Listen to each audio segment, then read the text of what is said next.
Selamat pagi Bapak Ibu yang kekasih di dalam Tuhan Yesus Kristus. Pagi hari ini saya Eko Wahyu Suryaningsih kembali menyapa dengan kebenaran firman Tuhan yang terdapat dalam Yudas 1 ayat 3b.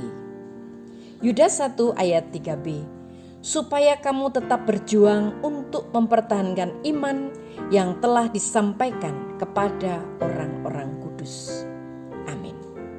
Bapak, Ibu, dan saudaraku yang kekasih di dalam Tuhan Yesus, di dunia kesehatan ada yang disebut dengan penyakit skizofrenia, yaitu satu penyakit oleh karena kena gangguan mental yang berat, di mana penyakit ini mempengaruhi perilaku, mempengaruhi emosi, dan juga komunikasi. Lalu mereka dianggap memiliki halusinasi, delusi, kekacauan berpikir, dan juga perubahan perilaku. Kalau kita melihat tokoh-tokoh iman di dalam Alkitab, mereka terlihat seperti orang-orang yang memiliki gangguan mental atau skizofrenia. Bagi kita hari ini tentu mereka adalah tokoh-tokoh iman yang luar biasa. Namun bisa kita bayangkan pada zamannya mereka seperti orang yang terkena gangguan mental.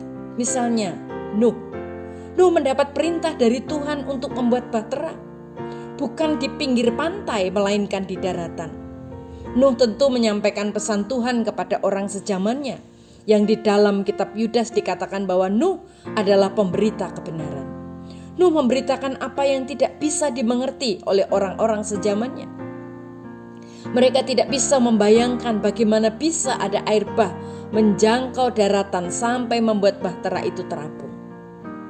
Jadi orang-orang pastilah beranggapan Nuh seperti orang yang memiliki gangguan mental.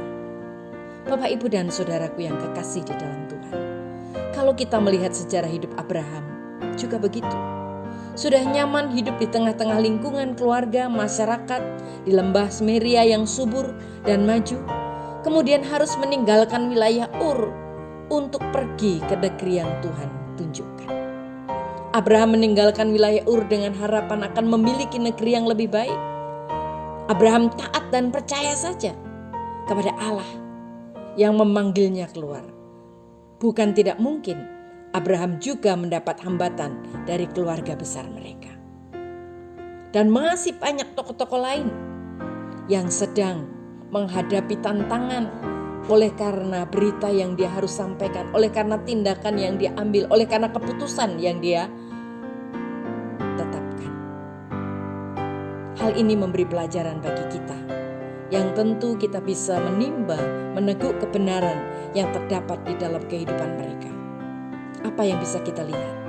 Satu kalimat, mereka adalah orang-orang yang asik dengan Tuhan. Keasikan itu betul-betul merenggut hidup mereka. Ini satu hal yang pasti tidak akan bisa dimengerti oleh kebanyakan orang. Hari ini kita terlalu kompromi dengan dunia sekitar. Kita sering melakukan konformisme, penyesuaian. Tetapi mari kita belajar untuk mengubahnya supaya kita terus berjuang di dalam Tuhan. Kalau hanya keyakinan, persetujuan, pikiran, atau pengaminan akali, tentu semua orang Kristen memilikinya. Tetapi dibutuhkan iman kepada Tuhan. Iman yang dimaksudkan adalah iman yang sungguh-sungguh tertaut kepada Tuhan. Bapak, Ibu, dan saudaraku yang kekasih di dalam Tuhan, Allah kita adalah Allah yang senantiasa mengasihi dan memperhatikan kita.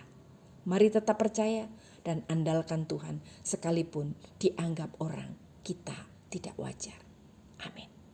Tuhan, mampukan kami untuk bertahan menghadapi setiap tantangan hidup yang ada dengan tetap beriman teguh kepada-Mu. Di dalam nama Tuhan Yesus, kami mau percayakan hidup kami sepenuhnya kepada-Mu. Haleluya. Amin.